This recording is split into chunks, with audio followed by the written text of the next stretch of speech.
cup of coffee, and tune in to Good Morning Aurora. News, weather, and really cool interviews. Monday through Friday from 8 to 9 a.m.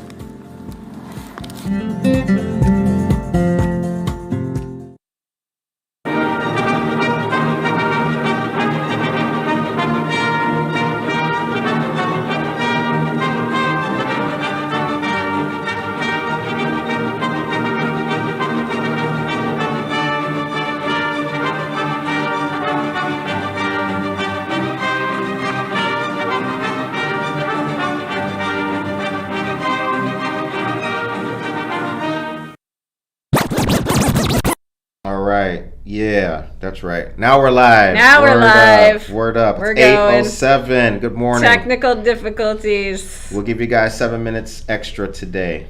All right, so like a bonus. Let's try it again. Good morning, Aurora. Good morning, Aurora. Good morning, Aurora. The time is 8:07 a.m. Good morning, Aurora. How you guys doing today? Yes, there it is. The whole reason it messed up is there was no clap the first time. You're right.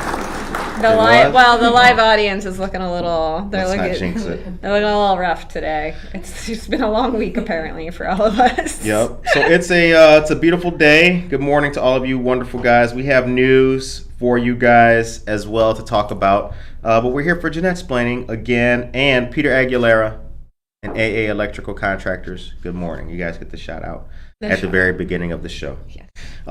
So let's dive into our news for the day. What's first? Redistricting. Is that correct? Let's talk redistricting. So we've talked about redistricting before. Redistricting is what happens every 10 years. When they do the census, which of course, as we all know, has gone horribly awry in Aurora somehow. And then they get the new numbers, and then they redraw the lines. So everybody's representatives at the state and federal level all change, and everybody forgets who they go to complain about things. Mm-hmm. And it doesn't matter because Congress is all completely ineffective anyway. So, but if we're going to, keep forging ahead with this experiment called democracy, and you should probably know who's in charge. And of course, this whole thing is totally flawed because there's a whole timeline in place too, where what happens is we draw the maps. Whichever party is in charge, based on the last election, gets to draw the maps, right? And so obviously they draw the maps to favor their party. And I would call out one party or the other. Right now, the Democrats have just created this amazing swirly monster that starts in Evanston and kind of moves out to attempt to disenfranchise as many votes out to the west and north and south of Chicago, the far west, north and south of Chicago as possible. But that's, if the Republicans were in charge, they'd be doing the exact same thing. The swirl would just go in the opposite direction. So this is not one party is particularly nefarious. They're just, it's just a stupid system. But what is officially known in politics as a dick move, the Democrats have drawn Adam Kinzinger completely out of his district. So he will not be representing the district that he was currently running. He's down in Shanahan, which is kind of southish of Joliet. And so they've kind of moved the lines around. Adam Kinzinger, you may or may not remember, is one of the two Republicans who, following the January 6th insurrection, who was I feel like I have a problem with this. It was him and Liz Cheney. So he's his joke's on the Dems right now because he's actually sort of popular, I think, or at least has gained a lot more national attention for being one of these two congressmen who's that's kind of messed up. So he's basically draw me out of my district, cool, I'll see you in a state, run for a statewide office. My guess is governor. I feel my guess is he's probably gonna run for governor. I don't know. Not sure if that would work out good for him. I don't know either, but Aurora, Illinois as a whole does love a moderate leaning Republican. So we've had those in the past, right? Bruce Rauner, for example, the Republican who was a big champion of women's right to choose, like that sort of thing, is that middle ground tends to breed statewide leaders around here. So anyway, the whole thing, truly, the whole redistricting process, truly a testament to the state amphibian of Illinois, the Eastern Tiger gerrymander. That's your pun for the day. You're welcome. See, because the state amphibian is the Eastern Tiger salamander. It's fun. Okay. I got it. Hit the thing. Just give me this. Okay, I worked hard on this. Thank you. Okay, all right. So, did you know we have a state amphibian? I bet you didn't. Now you do. You're welcome. Okay, so state dance too, square dance. Interesting. I didn't know that. Yeah. Oh, yeah. That's a whole the racist legacy of Henry Ford. We have the state square dance. It's our state dance. Yeah. Interesting. He was really afraid that too many young folks were listening to jazz, and that couldn't happen. So he went on this crazy tirade to get the state dance of I don't know, something like 30 states. Their state dance is the square dance to reinforce good American values, by which he meant white. He was really a piece of work. Cool cars, but a little bit of a nut. Interesting. Yeah. So we got some. Lisa is here. Good morning to you, Lisa. And Lisa just provided us with some breaking news. Michael, would you take us into Let's do that? some breaking news. All right.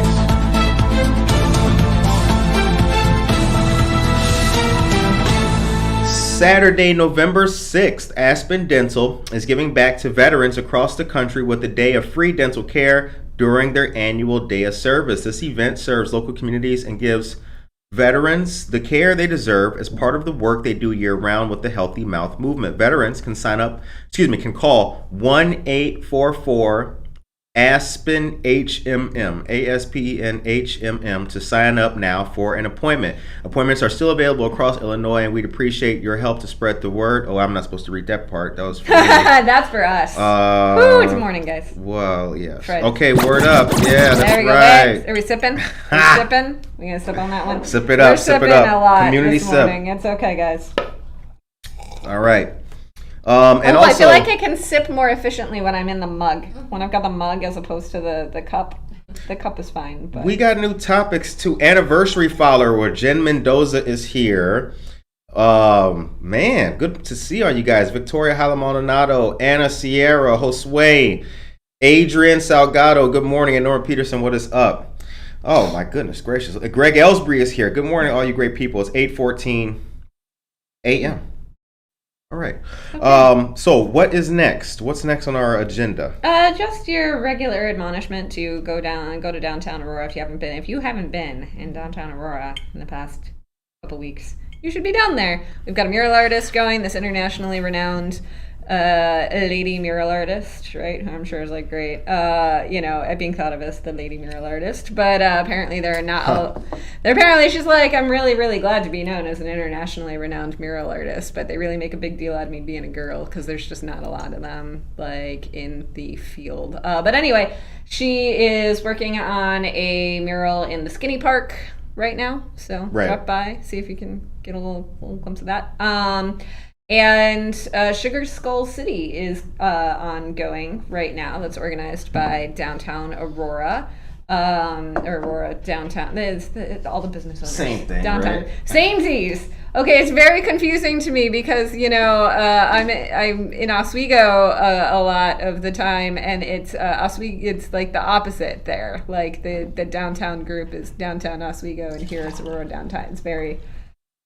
Just go downtown. There's cool stuff happening. That's the point of this segment right now. So Sugar Skull City, that's there's a tour you can do if you go to Aurora Downtown's website. They have the map of all of the different spots that are participating. There's an Instagram El Brije hunt. If you find all the little animals, you can win stuff. There's tote bags and things. There's just I know who doesn't love I love a good tote bag. So get on down to downtown Aurora and enjoy all patronize our Latinx businesses, and So There's a lot of artwork out there too. so much. Oh my God, it flippin' exploded this year. They're like the whole town is covered in paint, which is awesome. So Painting the town red. that's right, and all the other colors too, which is nice. So What's up with the public works facility? oh, we're building one, and the neighbors are grumpy about it. But I have to tell you, folks, you're really actually gonna like having a public works department next to your neighborhood, and let me tell you why. Because when it snows, you're first, right? Because the plows got to come out of like the public works facility. You're gonna be first. You're gonna like it. I promise you. No, so the public works facility, the city of Aurora is building it. If you've been to, so currently the city's public works department is spread like all over town right now, and the buildings are a bajillion years old, and it's pretty rough. The buildings as they are currently can't really don't provide great facilities for repairing vehicles and storing salt and like all of those things that you need a public works facility to do. So they're moving one out to basically off of like Liberty, when you go like right all the way out to the DuPage Kane border. So there's this, so wrap your head around it. Like you're on New York Street, right? You're heading out towards the mall. Liberty kind of runs parallel to New York Street to the north. So there's like, it'll be right near sort of the Duquesne precast facility, which is like a heavy industrial facility. And then also near these neighborhoods, like a lot of townhome neighborhoods. And of course the townhome neighborhoods are upset that there's something coming in. But as I think we've said on this show before, if you live next to a cornfield, and you think that that cornfield is going to continue to be a cornfield for the rest of the time that you live there, you are sorely mistaken. I'm really sorry about that, but let me tell you, of all the quote-unquote heavy industrial uses that could go in next to this building, because that's what, or next to these neighborhoods, because that's what it's zoned for, is heavy industrial. A public works facility is you're going to be, you're not going to hate it, I promise. So that is that. So that's going in. They had an open house. You can see all the plans. Plans are available on the city's website. If you go digging. On the city's website? If you go digging enough, yes. You okay. know, so it's that is going to be helpful when it snows. Yeah, so I mean, first of all, public works facilities are fascinating if you ever get the opportunity to go on a tour of them. And second of all, we have this, the property where the downtown Aurora facility is now, it kind of butts up right by the river. It's at the intersection of Broadway and Indian Trail. No, Illinois. Broadway and Illinois. I get my bridges confused. And like the more that you can move industrial uses away from riverfronts, the more you open up those riverfronts to things like recreation and creating downtown spaces that people really like. I don't know if the plan is to move all of that out or to keep like a smaller facility running there. Make a note of that, Monica. I'm going to investigate. So, but having a brand new public works facility, further out is, I'm in favor of it. I know that it's been controversial and people like the price tag is so huge, but you really do gain a lot of efficiency when you have a facility where you're actually able to like prepare your vehicles in the building and things don't leak and you can maintain things a lot better. It ends up saving cities money over the long term to keep all that infrastructure intact. Philip Barita, good morning to you, sir. Congrats to Casildo Casey Cuevas on your Latinx Mayoral Excellence Award. Shouts out and congrats to Lisa Gofront on your D. Delia Nyla Basile Award. Very well deserved. Good shouts out. Said good morning to Adrian Salgado. Tracy Duran is here. Bianca Camargo, what is up? And Karina Suarez Darden. All of our friends are up in here today. The chat is lit. Okay. So what's up with this? Let's interject with the turkey trot. What's that about? What do we got? We got a turkey trot coming to downtown. And is it downtown? Hold on, wait, I'm making things up again. Hold on. Let me grab my notes. It's the first ever turkey trot that is happening, benefiting the both East and West Aurora. So it's okay. It is. It starts at Wilder Promenade, runs on the bike path all the way to the Indian Trail Bridge, and then south on the trail, and then crosses Illinois Avenue, and so it goes around as a trail. It'll go down the pedestrian bridge across the river. Benefits the West Aurora School District's A+ Foundation and the East Aurora Education Foundation. So benefiting, look at our schools actually getting along for once to try and raise money. So registration is now open. The run is Saturday, November 20th. So you can go run the 5K and work off, work off a couple of calories before you then eat all of the calories the next week. So that is very Thanksgiving. That is very helpful. Yeah. Oh my God. How are we at this part of the year already? So we'll post the link in the chat. But if you are a 5K runner or walker, or just want to donate money, they'll probably take that too. So yeah, there you go. All right. So we do have the local news that you guys love so much, and we're gonna have Monica take us to a commercial and let us know what's happening in the city on a local level. Something cool, something new, and something fun is happening this evening. Our friends of Java Plus have started Musician Night, and the first featured artist will be Corey O'Donnell. He's a local musician that plays a popular rock from 60s, 70s, and 80s. He beautifully sings and plays the piano to favorite hits from Elton John, Billy Joel, and other legends of the time with a surprise twist you can only see in person. Join Corey at Java Plus for a fun night of music and special coffee and tea creations made in honor of Elton John and Billy Joel with a Halloween twist. There will be 2 shows this evening at 7 and 9 p.m. Java Plus is located at 1677 Montgomery Road, Suites 106 and 108. Come out for a good time and a great show. 26 Kane County residents have been helped through the expungement process. I'll be providing that link in our chat so you can read all about it. Aurora Knights of Columbus Council 14929 will hold a benefit spaghetti dinner fundraiser Wednesday, October 27th from 4:30 to 6:30 p.m. at Luigi's Pizza, 732 Prairie Street in Aurora. The public is invited. Parking is free. Patrons may dine in or take carry-outs. The menu includes spaghetti with meatballs or chicken breast, tossed salad, bread, and a cookie. Proceeds will benefit tuition assistance for students at Pope St. John Paul II Catholic Academy, a school with 2 campuses in Southeast Aurora. All right. Thank you very much, Monica, for that. We appreciate it very much. Gotta get on that spaghetti dinner. The time is 8:25 a.m. and you are listening to and watching Jenettesplaining on Good Morning Aurora, the second largest city's first daily news podcast. That's me. We'll talk about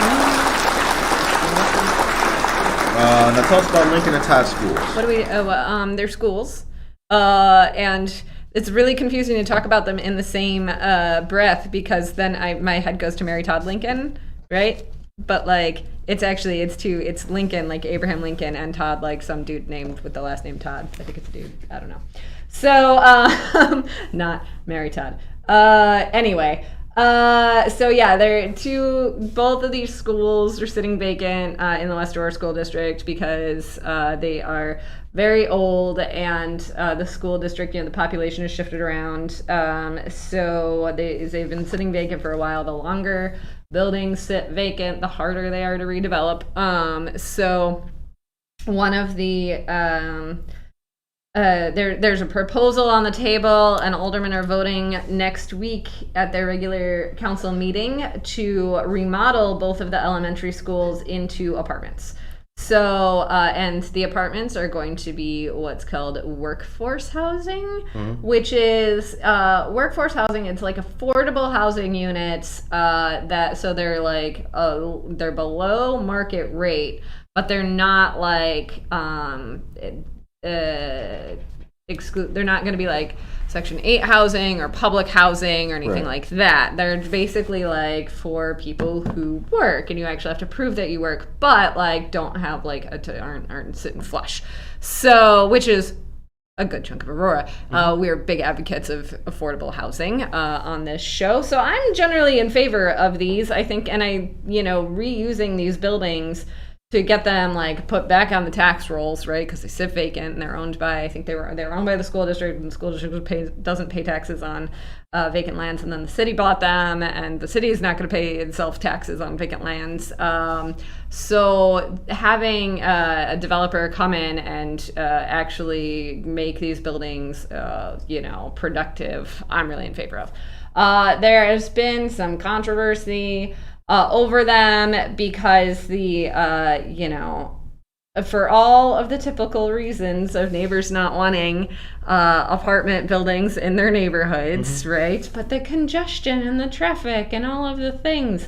But again, like they're just gonna sit there otherwise, and vacant, and we need housing in this town. So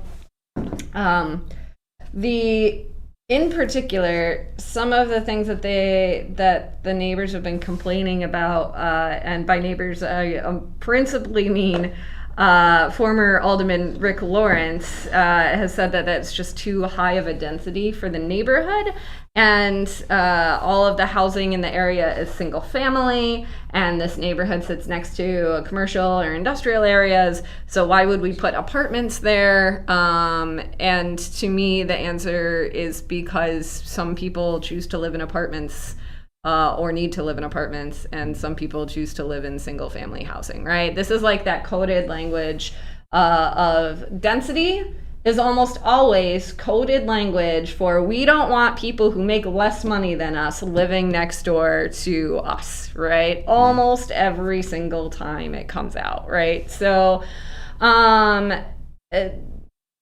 now there is some justifiable complaints there with, these apartments are going in to a neighborhood where there is a lot of industrial stuff happening. So ATMI Precast is a big producer of precast concrete. They live there. There's trucks going through this neighborhood like all the time. There's a bunch of dust getting kicked up from the production of the concrete, and one of the former alderman's complaints is that there are people in the neighborhood who cannot open their windows because there's so much concrete dust. Why would we put a housing for poor people there? To which I say, I feel like the issue is not that we're bringing in new residents. I feel like the issue is that we're allowing all of this particulate pollution to like escape the bounds of the company that is producing it, right? Like, because there's already people living there who are dealing with massive amounts of particulate pollution, supposedly, right? So like, maybe we deal with that problem and not just try to use it as an excuse to keep poor people from having affordable housing. Right. So, yep. So they're gonna vote on it next week. I will say this, much more broadly, is I'm super in favor of these projects going forward. One of the things that I think we've been sort of like saying and pushing like as a theme on this show for a while has been, wouldn't it be great if there were affordable housing units like kind of interspersed throughout the city, right? They put in this nice fancy condo development, and then they don't. There's no requirement that some of the homes or some of the units are set aside for affordable housing, right? So the healthiest neighborhoods are the ones that are economically diverse, not the ones that are like epically poor or like crazy rich, right? So the more that you make design development to incorporate people at lots of different income levels, generally the healthier the community is. So I'm definitely not in favor of taking all the poor people and sticking them into a neighborhood that like already has some issues. But I don't know that that's necessarily the case here. I think, more broadly, I would just like to see us, as we are moving forward with all of this development that's happening in downtown Aurora, to pay attention to being very conscious about where are we putting our affordable units, and are we giving people opportunities to live in whatever neighborhood they want, regardless of their income. Right. Yeah. Interesting. Casildo says this Sunday is the East Aurora alumni soccer game. Oh. Proud to say that he started the soccer program at East Aurora High School. Congratulations. I remember that. It was not that long ago that East Aurora got soccer, which was kind of ridiculous because it's East Aurora, and like, what is the percentage of Latinx kids at East Aurora, right? Like, it is, it's kind of not that every Latino or Latina kid has to like play soccer, but like generally a lot of them do, right? And they didn't get a soccer team until like a few years ago. It was ridiculous. Good job, Casildo. That's right. Jim Mendoza tells us that charter night for the newly created Kiwanis Club of the Greater Fox Valley area is next Thursday. In search of any local Aurora news interested in attending to special events, shouts out. And Tracy says, here's something to do on November 7th, along with Noticias y Mimosas, word up. If you like to keep hanging out in downtown, hopefully you can join the Aurora Regional Fire Museum for their 5th annual Sound the Alarm fundraiser on Sunday the 7th as well. From noon to 3 p.m., local restaurants enter their chili in hopes of winning the award for best chili from the attendees and panel of guest judges. Your support ensures that they can continue to preserve the history of firefighting in the region and provide new programs and exhibits on an annual basis. Your ticket includes 1 beer, live music from Jake Mack, and the link is in the chat. Thank you very much. Hi, Jake. How you doing? Yaneli Herrera is here. Good morning to you. Prakash Prasad is here. Good morning. Greg says, Rick Lawrence knows the neighborhood is mostly multifamily housing. Old houses changed to apartments years ago. It is what the neighborhood is demanding without saying it. Listen to what the needs are. Affordable housing, no excuses. And Michelle Gums is here. Good morning to you as well. Michelle, the time is now 8:34 a.m. Yeah. So the argument that neighborhood is single family housing is like true-ish, except that when you have like, when they divide up the house, right? Like most of the like the Near East Side Historic District, for example, is like they all look like single family homes, but they've all been divided multiple times, right? I think like it's just important to, in any neighborhood, to make sure that you're providing housing for all income levels. It just makes for better, healthier communities, right? Because then you have people of different backgrounds and different experiences interacting in meaningful ways, and are historically, it used to be much more the case. So and you can kind of read it in the buildings if you're at all familiar with how to like read buildings. You walk around with like an architecture nerd, and you go through, for example, downtown Naperville, or like the kind of the surrounding areas of downtown Naperville, like the residential spots. It all looks like these giant buildings, like these giant individual fancy single family homes, but the people who know architecture can tell you, well, yes, that looks like a single family home, but really what it was like a guest house for like all of these like single women who are all attending the nearby university or whatever. So having even neighborhoods that look like historically they've all been for rich people have always been more diverse than they are now. So we have seen over the years, because of many of the things that we've talked about on this show, like redlining and so on, like the like ghettoizing of certain areas, and the priority through our zoning laws of making really, really nice areas over on this part of town and really, really crappy areas over on this part of town, and like not letting people ever interact. It's really to the detriment of society as a whole. So, yeah. Now tell us about the ILEAS story. Okay, so let's summarize the giant problem that policing is facing right now. Maria Chirito, good morning to you. Okay, so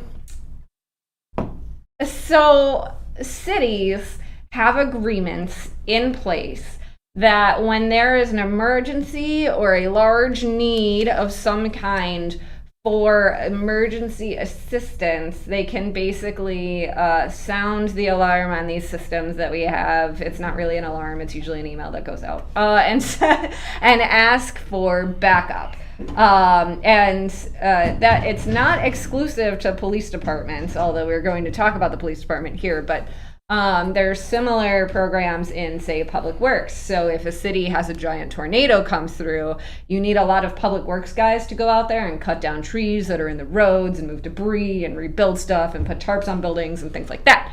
So what you can do is if there's a giant tornado, you're like, oh, I need public works guys from other towns. And then you put up a call, and then public works guys will come from, and gals will come from other cities and like help out. So in Chicago, they are seeking this same sort of like agreement. Basically, they put out the like, hey, we need to activate this system for our policing in Chicago, right? So in Chicago, Mayor Lightfoot has said everybody who works for the city has to have either proof of a vaccine, or they have to do like really routine tests. I think it's proof of vaccine. It's proof of vaccine now, right? For a while it was proof of vaccine and test. Now she wants everyone to be vaccinated who works for the city. The police chief, or the police union, the head of the police union, not the police chief, has like nationally garnered attention for just telling the Chicago police officers, nobody send in your vaccination cards. Yeah, they don't, because they want to like protect the members of the union who don't want to get their vaccines. So it has turned into this giant fight that everybody is starting to pay attention to, because it like because the mayor has to decide, okay, do I let these guys go against my order and who are not vaccinated, like go out and police, right? Thus losing complete control over the police department, because if she says something and they just don't do it, like that's like not great. You really want your police to do what your mayor wants you to do generally. So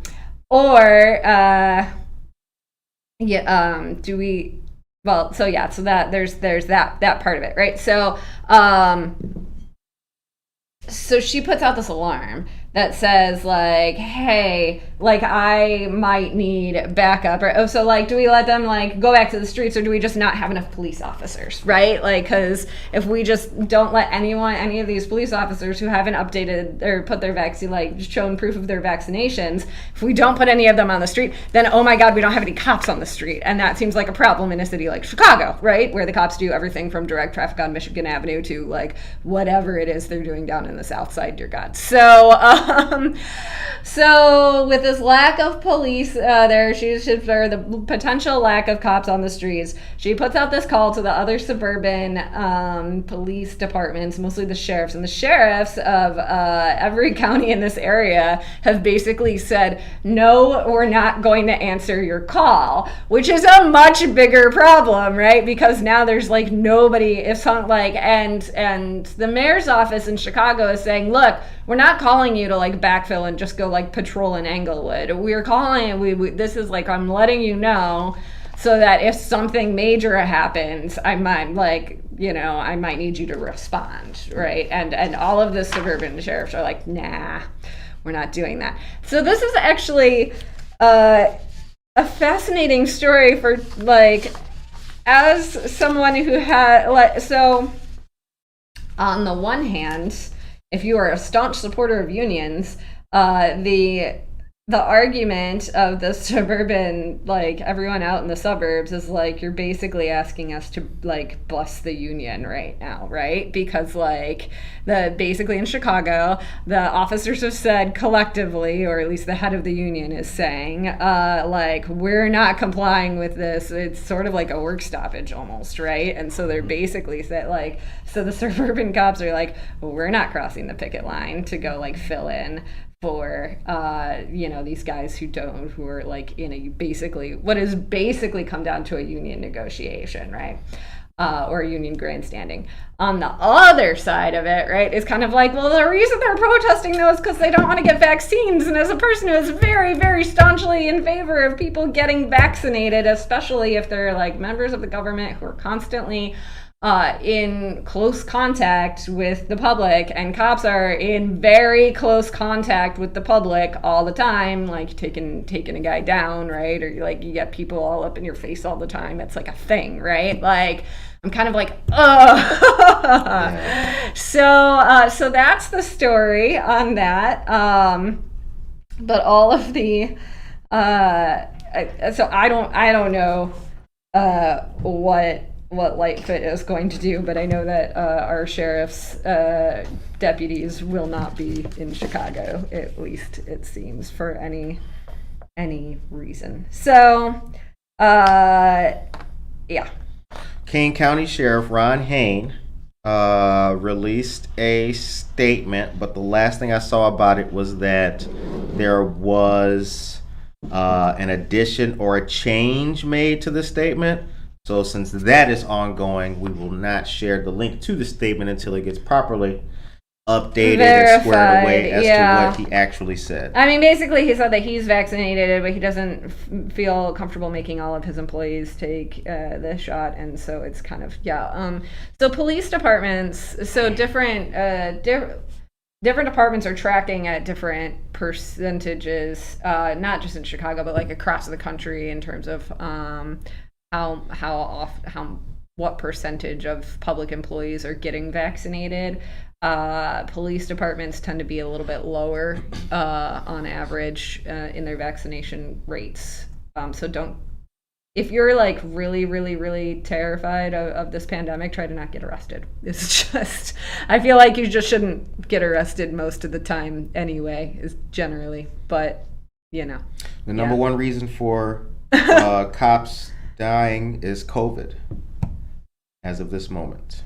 Yeah, it's it's not shootings. Grace Cornell, good morning. Shot. That does happen. I don't want to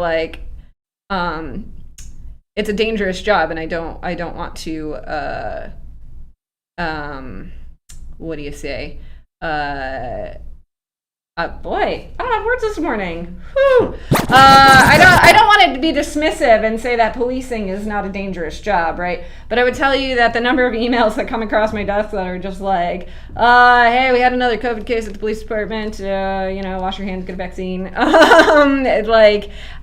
Those come through a lot more frequently than, hey, this police officer was injured in pursuit of a bad guy. That does happen. But yeah, right now the pandemic is still a bigger threat.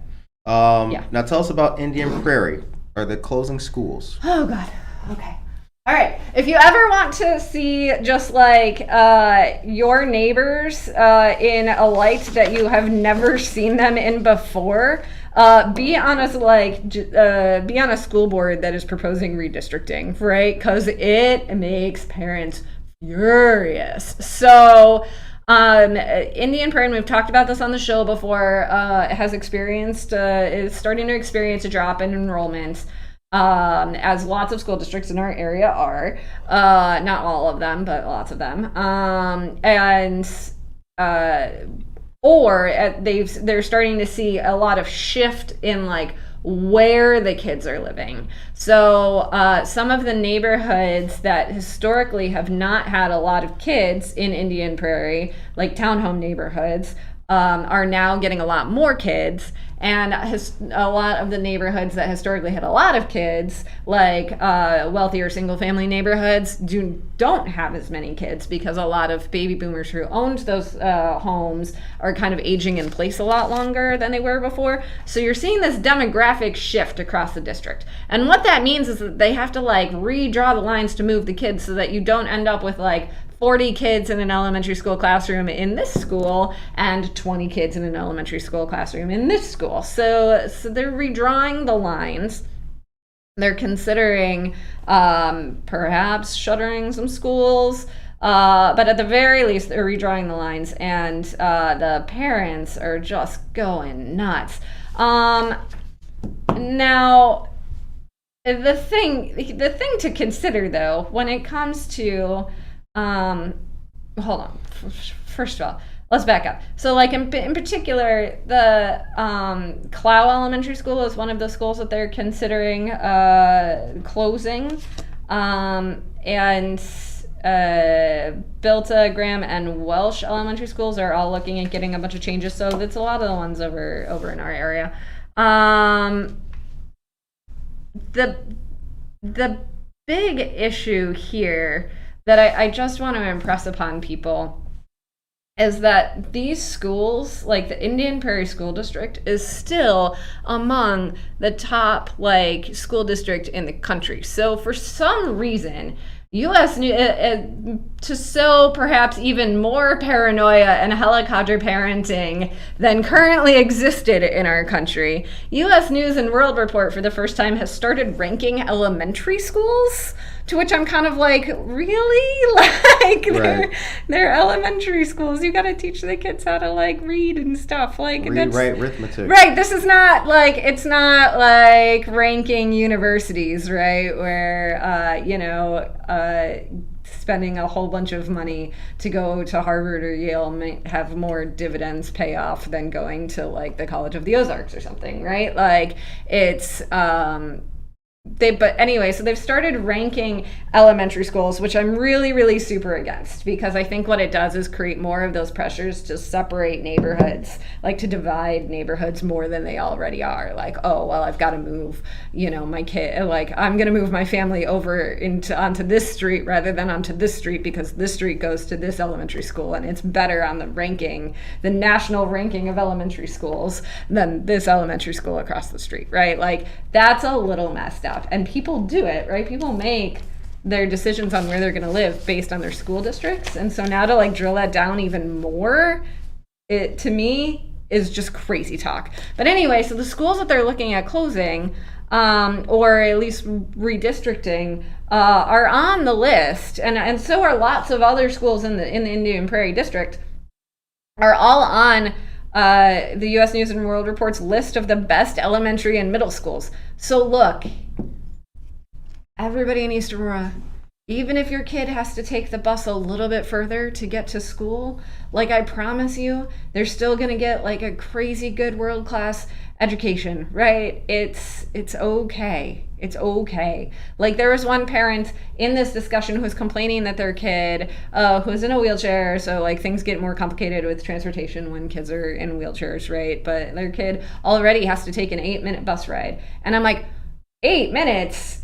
Crazy talk, right? Like, when I was in school, my bus ride was like an hour and a half in the mornings. It was insane because we had to, like, I lived in North Aurora. I got on the bus and then we drove the bus all the way out to Prestbury and came all the way back so that they could drop us off at like Jewel Middle School. So I was on that bus for like an hour each day, each way. It was crazy talk. So what we're seeing here in this conversation is the continued divide between rich districts who can afford to have like all these multiple schools in all these neighborhoods and like make the transportation and everything like really, really efficient, and these schools that in poorer districts that have already been struggling with transportation issues for decades, right?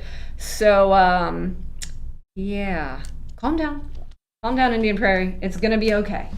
it does admittedly kind of suck for those families where like, well, my older kid went to this school and now my younger kid goes to this school and it's farther away. It's annoying, but it's also like not the end of the world. Small potatoes. It's okay. Your kids are still going to go to a great school. As a reporter for when I worked for the Beacon News many years ago, I covered in the same. It was like the same month that the East Aurora School District was bulldozing in its pool at East Aurora High School to create more classrooms because they had to address overcrowding. And I went to a school board meeting in Indian Prairie, and the Indian Prairie, one of the school board members was complaining that they needed a new pool at Waubonsie Valley because the pool at Waubonsie Valley was not as nice as the pools at Metea and Neuqua Valley. So, and I'm like, hold on. Bag it up. And it's these are two school districts that are right next to each other, right? And you know what? The Waubonsie pool probably wasn't as nice as the other two because the other two schools are newer, and that's just kind of like how it happens sometimes, right? But like, when we're talking about equity in school districts, or equity in schools, like this has to be a much broader conversation. And all of this, like, when you start talking about the inconvenience of like my elementary school or having to take the bus like 20 minutes away, I'm a little bit like, let's put this all in perspective. Your kid is going to one of the best schools in the country. It's really okay. Could be worse. It could be really worse. 24 Rungs ASMR. Good morning to you as well. Good morning, Aurora. Shouts out to you. Salvatore, my man. Michelle Gum says the issue with Chicago police is that they do not want to disclose their medical status. That's the crux of their complaint. The option is still available to get tested. It would be a better choice of surrounding agencies to help thread the needle and not get into the politics of their issue. Cruz Ocho, what's up? And Greg Ellsbury says, with all due respect, the fraternity of police, fraternity in quotes, is not a regular union regulated by the labor board. As a union representative, I must answer to the National Labor Board if I gave bad direction to my members. Mondo, what up? Valid. Nora Peterson says, when it's your kid, it's hard to hear to calm down. Might want to change the verbiage, just saying. Word up.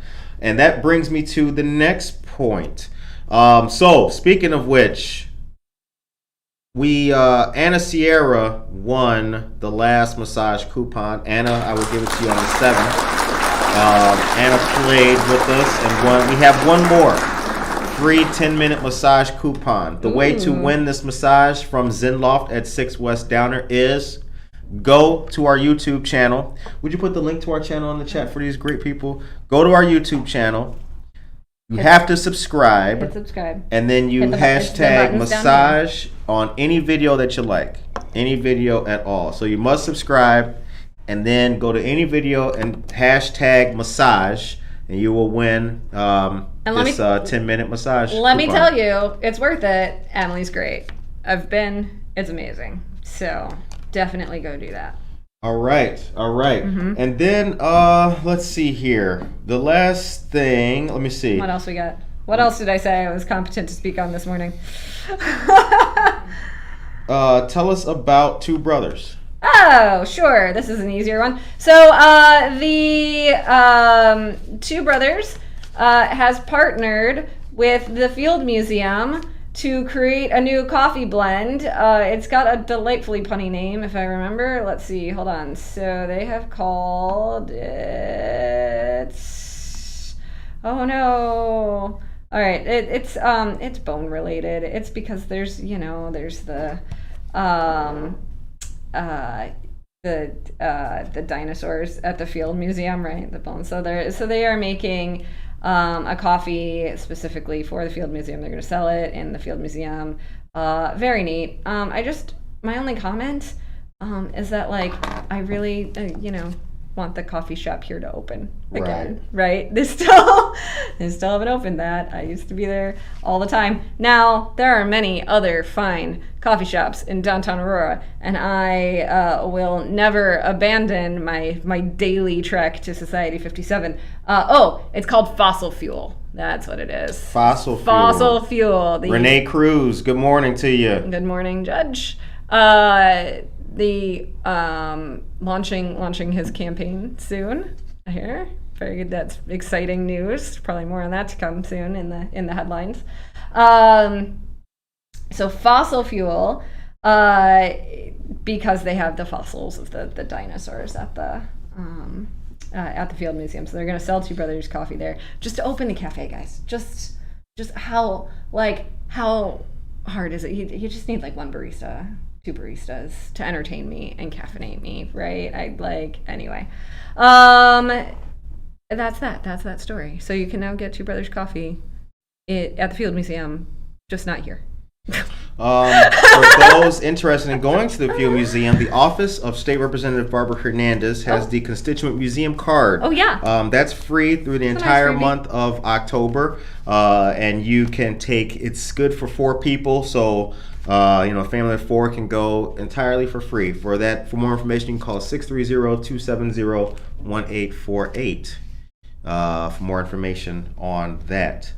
All right, Monica, can you take us to a commercial and give us? Did we talk about the Aurora Food Pantry at Spartan Park today yet? I think it's Spartan Athletic Park. They have a pumpkin giveaway or something like that. Ooh, I like pumpkins. If I'm not mistaken, I think it was a pumpkin giveaway. This Saturday. Yeah, Saturday. That's what it was. Aha. That's what it was. You guys, there's so much news coming in. We're keeping up. We're going. All right, this Saturday from 10 a.m. to 2 p.m., Marie Wilkinson's Food Pantry will host a pumpkin giveaway for free. Popcorn and apple cider vendors, and a whole lot of fun. There will also be face and pumpkin painting. How cool is that? Check it out this week and enjoy the season. Here's something new. Bardwell residents, located at 63 South Broadway, will be featuring cocktails and conversation. This will be on Friday, November 12th from 4 p.m. to 6 p.m.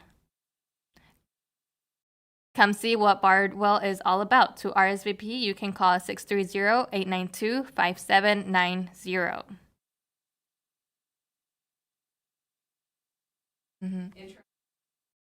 To new residences, right? There you go. Good morning to you. And Anna says that she's still obsessed with the honey oat latte. Oh my God, Treadwell. that thing! It's very good. Oh, the honey oat from Treadwell. Oh man, so they also have the honey spice at Society 57, and that thing. So if you want like a honey something or other, like caffeinated beverage in downtown, you have options, and they're all amazing right now. So go just order. Stop at any cafe and be like, I don't know, the honey thing, and you'll get something ridiculous. It's good. We have a lot of good stuff. Yes. A lot of tasty drinks around. Yeah. But tonight, try Java Plus, 1677 Montgomery Road.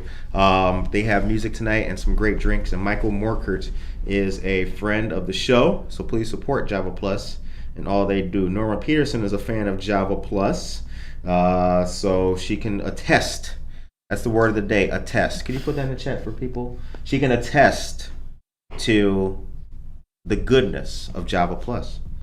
All right, the time is 8:59 a.m. So we are going to wrap this up. However, I want to say that next week we will be showcasing and letting you guys hear a whole lot of good music. So stay tuned for that, especially on Monday. It's going to be going down up in here. Also, don't forget that November 7th, which is a Sunday, is Noticias y Mimosas, the greatest networking event to take place ever in Illinois. I think ever. History. Yeah, ever. in the history. And of I want you Mimosa guys networking. I want you guys to understand that when you come, so Tracy Duran is our featured guest, our special guest. She'll be detailing Aurora history. It'll be great to see. She'll have some display items there as well. You can't touch them, but you can definitely look at them with your eyes. And from 10 a.m. till noon, we'll be interviewing Tracy. And from noon to 1 p.m., we'll be networking. $4 mimosas. You can't beat it. So please come on out for that. Also, don't forget that the links that we put in the chat, especially the one about the King County Expungement Clinic, we told you guys about that for a very long time. Please read that chat. And if you or someone you know can benefit from expungement or sealing of records or anything like that, please contact the King County State's Attorney's Office and request. Don't demand, because it won't get you anywhere anyway, but request another date. Keep drilling down to these people that there are others in the community who can benefit from this, and perhaps we'll see more of that. And attorneys working for free. We need that. All right. Other than that, subscribe to our YouTube channel. Go. The link's in the chat. Monica put it in there for you. Go hit the subscribe. Boop. It's a big red button on the right-hand side. Also, I want to remind you right now to take a mental screenshot, because one day this will all be remember when. Take care of yourself and each other. Adios, Aurora.